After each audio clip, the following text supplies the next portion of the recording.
మీ శ్రేయస్సు కోసం చేసే పూజలు, హోమాలు, యజ్ఞాలు ఇప్పుడు ఒక్క క్లిక్ దూరంలో వేదమందిర్.com. నమస్కారం, వెల్కమ్ టు సుమన్ టీవీ. నేను గీతాంజలి. ప్రస్తుతం మనతో పాటు ప్రముఖ జ్యోతిష్య పండితులు, శ్రీచక్ర పీఠం వ్యవస్థాపకులు, సుమన్ టీవీ ప్రేక్షకులందరికీ ఎంతో సుపరిచితులైన బ్రహ్మశ్రీ ప్రదీప్ జోషి గురువు గారు ఉన్నారు. వారితో మాట్లాడదాం. గురుగారు నమస్కారం అండి. శ్రీమాత్రే నమః. 2026 జూలై తర్వాతనే చాలా మార్పులు వస్తాయి. సో నేను చెప్పేది జూలై వరకు, జూలై తర్వాత ఇంకోటి రెండు థియరీస్ వస్తాయి. ఇప్పుడైతే జూలై వరకే చెప్తాను, మళ్ళీ జూలైలో మళ్ళీ ఒకసారి. ఎందుకోసమంటే ప్రతిసారి అక్షయ తృతీయ మనకి ఎప్పుడు బాగా గుర్తుపెట్టుకోండి, నేను ఏది చెప్పినా పర్ఫెక్ట్ ఉంటుంది. ఇది చాలా మంది థియరీ పట్టుకున్నారో లేదో తెలియదు, కానీ అక్షయ తృతీయకి గురువుది రెవల్యూషన్ ఉంటుంది. అంటే గురువు మార్పు ఎప్పుడు కూడా అక్షయ తృతీయ నుంచో మన క్యాల్కులేషన్ ఉంటుంది, గుర్తుపెట్టుకోండి. అయితే అక్షయ తృతీయ లేకపోతే శ్రావణ శుక్రవారము, లేకపోతే మనకి ధనత్రయోదశి, లేకపోతే వసంత పంచమి. ఇప్పుడు మెల్లిమెల్లిగా మారుతూ ఉంటాడు కదా 12కి. ఈసారి ఆషాఢ శుద్ధ ఏకాదశి వరకు ఒక సిచ్యువేషన్ ఉంటుంది రాశిపతి. అంటే అందరి జీవితాల్లో ఆషాఢ శుద్ధ ఏకాదశి వరకు చెప్తాను, అంటే పెద్ద ఏకాదశి వరకు. ఇక అనుకోండి వరలక్ష్మి వ్రతం అనుకోండి, ఈసారి అందరు వరలక్ష్మి వ్రతం అందరి జీవితాలు మారుస్తుంది, ఎవరెవరి జీవితాలు మారుస్తుంది అది కూడా చెప్తాను. మిథున రాశి వారికి ఎలా ఉండబోతోంది 2026? మిథున రాశి 2026 వీళ్ళు ఈ 3 డైలాగులు బాగా గుర్తుపెట్టుకోవాలి. చెప్పండి. గుర్తు లేదు, తెలీదు, మర్చిపోయా. అన్నిటికీ ఇదే రియాక్షన్. ఎవరేమైనా తిట్టినా సరే నవ్వండి, కోప్పడ్డా నవ్వండి, డోంట్ రియాక్ట్ అని చెప్తాను. మిథున రాశి వారు ఈ సంవత్సరం డోంట్ రియాక్ట్. మీరు ఎంత రియాక్ట్ అవుతూ మీకు అంత నష్టం.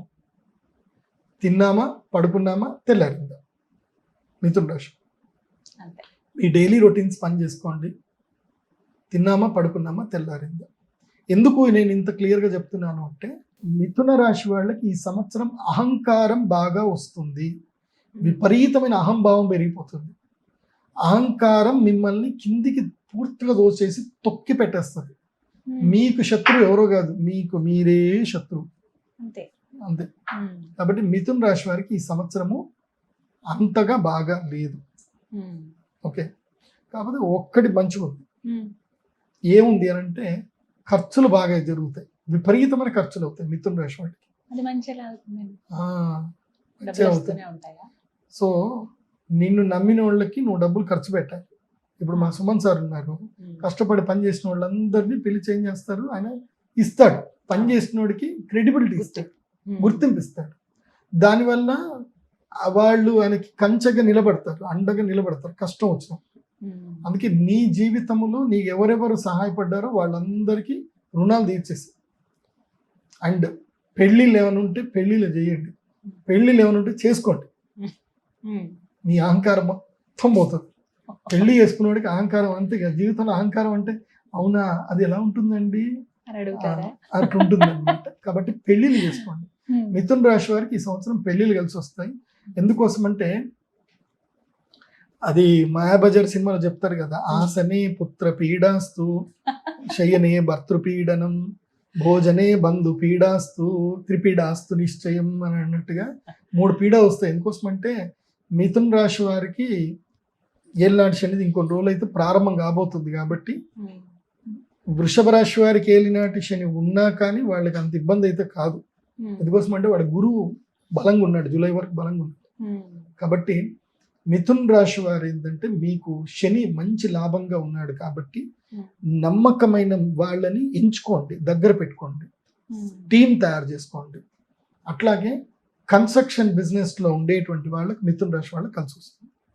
కన్స్ట్రక్షన్, లేబరు, అదేవిధంగా ఇంకా ఈ ఇనుము రిలేటెడ్ ఏవైతే వ్యాపారాలు ఉంటాయో ఇవన్నీ కూడా కలిసి వస్తాయి. ఎవరికి? మిథున రాశి వాళ్ళకి కలిసి వస్తాయి. అప్పులు మాత్రం ఇవ్వకూడదు. మిథున రాశి వాళ్ళు అప్పులు ఇస్తే మాత్రం జీవితం పోతుంది. ఈ సంవత్సరం అప్పులు ఇవ్వకూడదు. ఎవరికి మీ చేతితో డబ్బులు ఇచ్చినా వాడు మీకు శత్రువు అవుతాడు. అంటే డబ్బులు ఇవ్వడం అంటే అప్పులుగా డబ్బులు ఇవ్వడం, ప్రేమగా మీరు ఇచ్చి ఇంకా బాగుండ్రా అని ఇస్తే అది కాదు. అప్పులు ఇస్తే శత్రువు పుడతాడు, అప్పు తీసుకున్నా శత్రువు పుడతాడు. అప్పు తీసుకోవడం మిథున రాశి వారు చేయకూడదు. ఇది కాబట్టి వీళ్ళకి జూలై తర్వాత వీళ్ళ లైఫ్ పూర్తిగా మారిపోతుంది. నేను చెప్పిన ఈ పద్ధతిలో ఉన్నారనుకోండి, మీరు ఇప్పుడు ఏదైతే మీరు గ్రౌండ్ వర్క్ నేను చెప్పిన చేసుకున్నారనుకోండి. ఇంకోటి మిథున రాశి వాళ్ళు ఏం చేయాలంటే, నేను తిన్నావా పడుకున్నావా తెల్లారిందని కామ్గా ఉండమని కాదు. ఏంటంటే రీసెర్చ్ చేయాలి, బిజినెస్ రీసెర్చ్ చేయాలి, టూర్లు ఎక్కువగా కొట్టాలి, టూర్లు తిరగాలి, అటు ఇటు అన్ని తిరిగి కొత్త బిజినెస్లు ఏమున్నాయి ఏం కథ అని అన్నిటి మీద రీసెర్చ్ చేయాలి. నెక్స్ట్ జూలై 24 కాగానే జోషి గారికి ఫోన్ చేసి, గురూజీ మీరు చెప్పినట్టుగా రీసెర్చ్ అయిపోయింది, మా షాప్ ఓపెనింగ్ చేస్తున్నా, మీరు రావాలని నాకు చెప్పాలి. నేను వచ్చి నేను షాప్ ఓపెనింగ్ చేసి కొబ్బరికాయ కొట్టిస్తాను మీకు. కాబట్టి మిథున రాశి వారు నెక్స్ట్ ఇయర్ టార్గెట్ ఏంటంటే, వరలక్ష్మి వ్రతం రోజు మీరు మీ సొంత షాపులో మీరు వరలక్ష్మి వ్రతం చేయాలి, దీపావళి పూజ చేయాలి, మీ దుకాణం ఓపెన్ చేయాల్సిందే. ఇది మిథున రాశికి టార్గెట్ చెప్తున్నా. సో అది చేసుకుంటే తర్వాత ఉంటుంది, మంచి ధనయోగం ఉంటుంది. గురుడు కర్కాటక రాశిలోకి రాగానే ధనయోగ సిద్ధి కలుగుతుంది. మొత్తంగా 2026లో ద్వాదశ రాశులకి ఈ విధంగా ఉండబోతోంది గారు. ధన్యవాదాలు. నమస్తే. శ్రీమతి.